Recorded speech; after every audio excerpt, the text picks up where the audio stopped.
You're most welcome to my YouTube laboratory where we practically share our experience about poultry farming. So today in this episode, we are specifically going to be sharing with you the experiences that we really went through while raising the other flock from day one up to the point they started to lay. In case you're wondering who is talking on to your screen right now, my name is David, branded as Daudi Alava. I'm the founder of Daudi Farm, and today we are going to be sharing with you one of the biggest challenges that I went through. Actually, it is not the biggest challenge, but it is a small challenge that really gave me biggest problems. So it gave me tough times to handle it. So stick around. If you're watching me for the first time, don't forget to subscribe onto this channel and click on the notification bell that you don't miss on any upload on this channel, most especially the video which is coming next about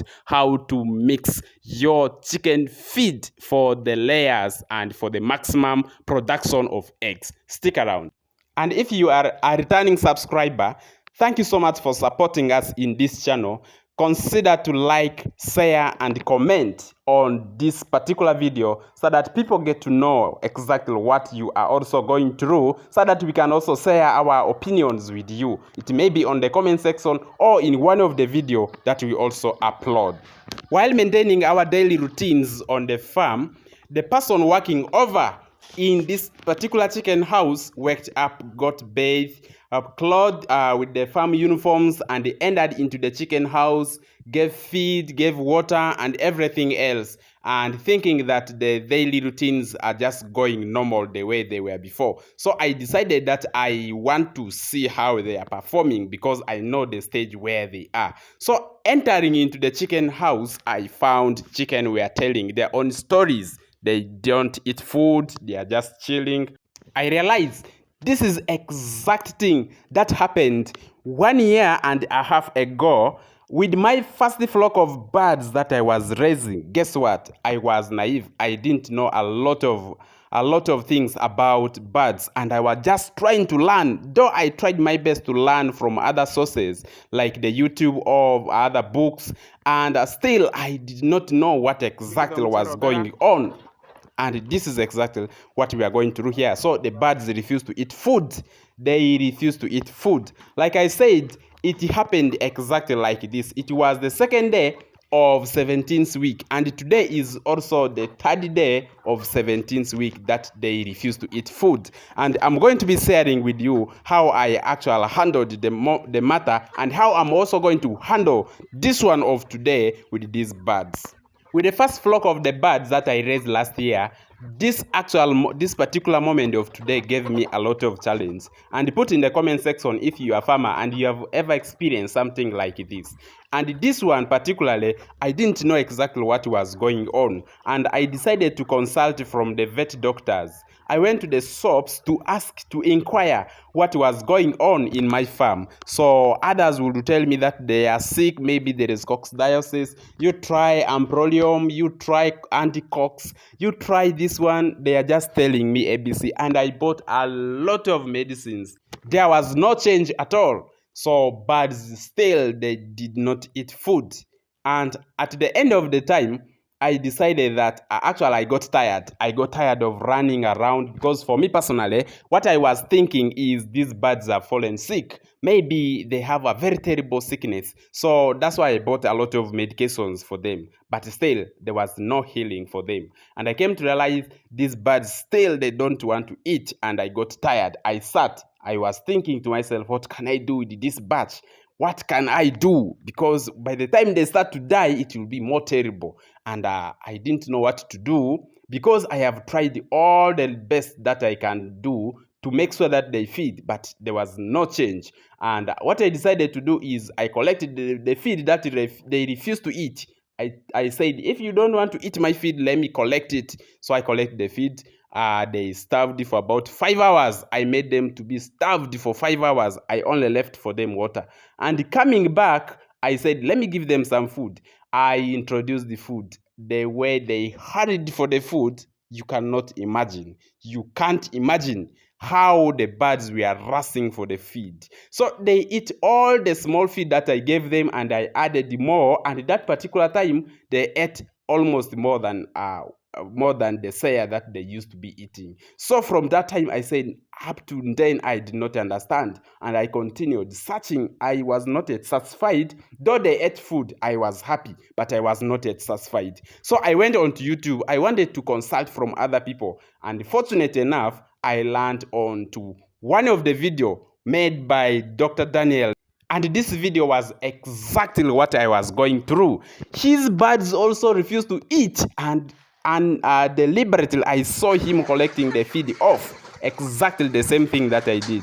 And I thought maybe it was the spirit of the God that helped me to do something like that. So he also collected the feed, and he was doing a lot of things with the chicken, and at the end of the day, there was no problem with my birds. I just wasted a lot of money thinking that they are experts in the field, but unfortunately they did not know enough. So experience most of the times remains the best teacher. So Dr. Daniel, up to now, he is my senior, so make him your senior too. He is expert. He can tell you exactly what is true, and because of that, I got relieved from the stress that I was going through.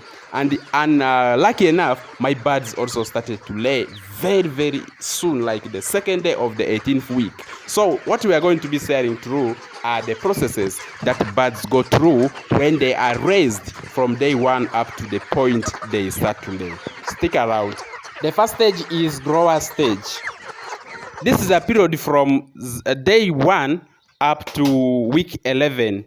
And over this period, the layers are given the broiler concentrate, particularly because they are supposed to grow a little bit faster and they catch up with the weight that is expected for them to grow.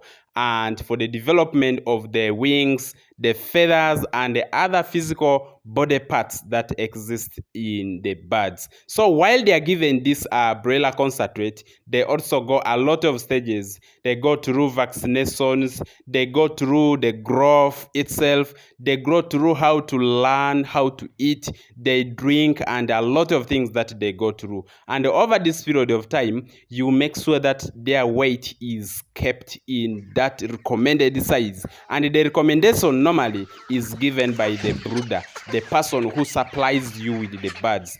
When you are given the birds, you should know exactly this is the weight that they are supposed to be on this particular period of time, so that when you feed them, when you give them water, when you give them anything that they require, you should be aware of how fast or slow they are growing.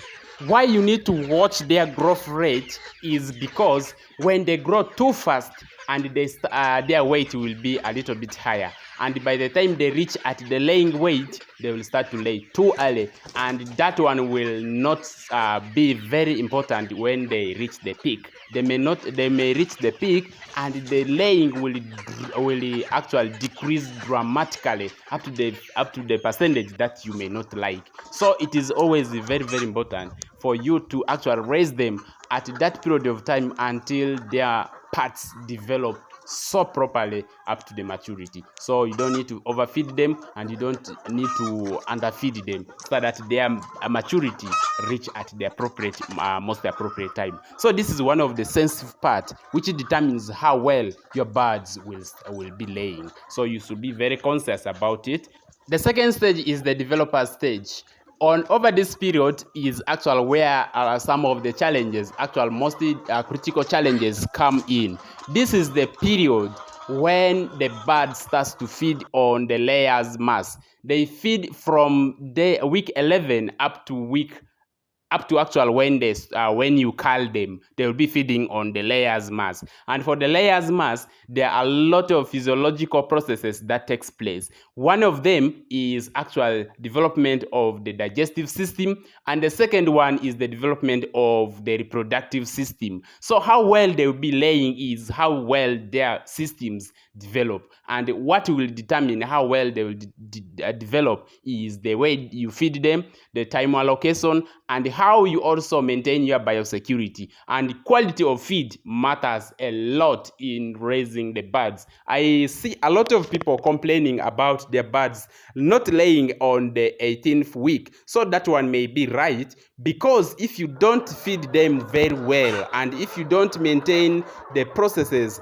the daily routines that you are supposed to be making, the proper ones, if you don't maintain them properly, there are high chances they may not start to lay at that particular time that they are supposed to be starting laying. On my first flock, my bird starts to lay on the second day of 18th week, and that one, to me, it was appropriate, though it was a little bit early, but it was at the optimum time to me. So you need your birds to start to lay on the 18th week. So unnecessarily, other birds also start to lay on 23rd week. That one depends on how you feed them. So the factors that determines how well they will develop over this period of time is the availability of feed. Feed may be available, but when feeders and drinkers, they are not enough, they will be starved. You may find birds have different weights, and the differences may be a little bit greater. You may find some smaller birds, and there are others which will be very big. And why these things they happen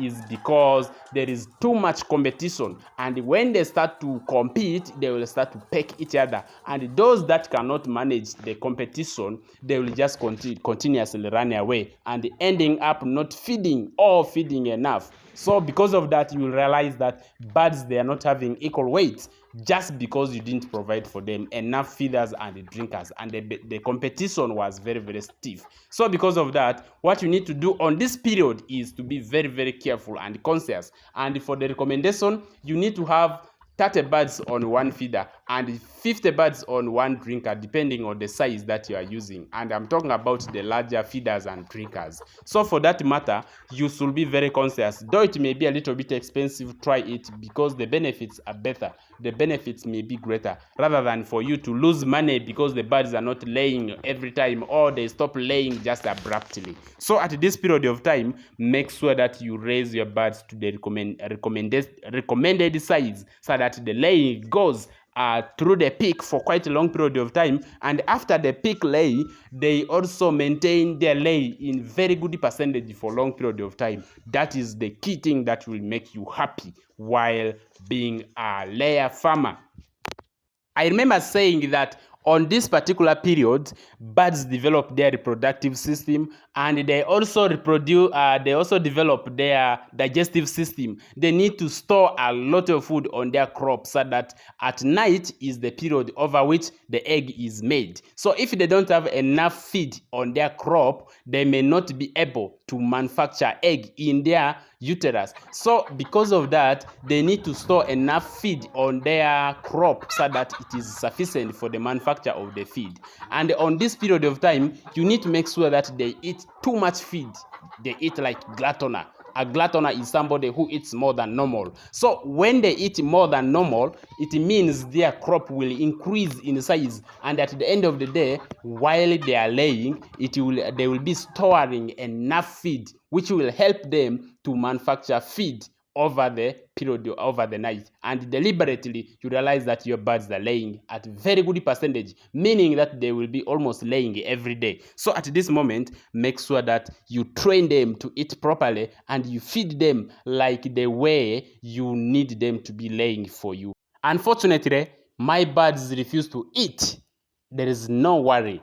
We are not worried no longer, because we worried last year. We are not going to be worried today. We are going to use the same technique. We are going to remove the feeds from them. They are going to be starved for 2 hours, and after that, they will start to eat like mad people. So let us do it. Lastly, we have the laying period.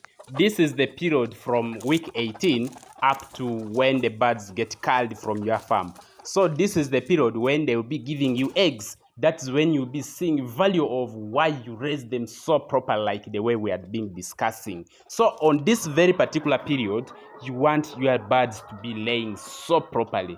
And in the beginning, they may not be laying all of them at once. Maybe the percentage will start to increase from 1% up to 97 or 98%. Make sure they reach up to 98% in lay production, in lay percentage. So on this period of time, your birds are supposed to be avoided some of the things that you should be doing in your farm. The first thing that you should avoid in your farm is the noise. When you have external noise coming from external environment, make sure that they are eradicated. When your birds are stressed, changing them from house to house, or just entering to the chicken house while they are laying and disturbing them, or maybe some rats, snakes enter, cats enter to startle them, and that one will also reduce their lay. So while they are laying on this particular period of time, allow them total peace. Let them give you what they are determined to do for you, because you have done your best to raise them up to that stage. So on the laying period, they are supposed to be giving you eggs. And for them to give you efficient egg, you need to give them properly mixed feed. You need to give them the balanced feed. I mean, the properly mixed feed is the balanced feed. So you need to do for them enough water. You give them enough water so that they sustain, because 90%, I mean a very high percentage of the egg is made of water. So without water, sufficient water, the birds may not be laying properly. And also biosecurity must remain the key. Make sure that your biosecurity remains the priority. So these are the process that you should always maintain while you are raising your birds. And from these points that I've been sharing with you, I want to assure you that my birds are going to be starting laying on the very appropriate time. I'm suspecting 18th week I'm going to get my first egg, because I've already weighed them. They are on the maximum weight. Actually, their weight is just optimum. So I'm very sure that they will be starting to lay very soon, because this is the 17th week, which is also ending very soon. I'm suspecting 18th week I'm going to be seeing my eggs, because this is the experience that I practically did with the first flock of the birds. And for this particular time, I made sure that I made improvements on things that were very challenging, especially when they refused to eat feed. And it also reached the time when my birds were laying and my birds were just paralyzed. They would not move. They were very weaker, but still I was having problems. I came to realize that there was problem with the addition of limestone, which we call calcium carbonate, which is added into the feed so that the bones are stronger. So it was not enough in the feed, and also it helps in the egg cell formation. And because of that, our first few eggs were a little bit weaker. Though the problem was harnessed some few period of time. This time around, we're going to make sure that such a problem doesn't exist. And tell me on the comment section, are you a farmer who also experienced challenges like what I went through, or you are still planning to start your poultry farm? So if you are still planning, you should take these notes onto your notebook, so that when it comes to aspects of this nature, don't just rush exactly the way I was rushing. By the way, it was very serious tension on me. Make sure you like the video, you comment, and then you share with your friends, and then don't forget to subscribe into this channel so that we rise by lifting others. Thank you so much for watching. My name is David. We love you.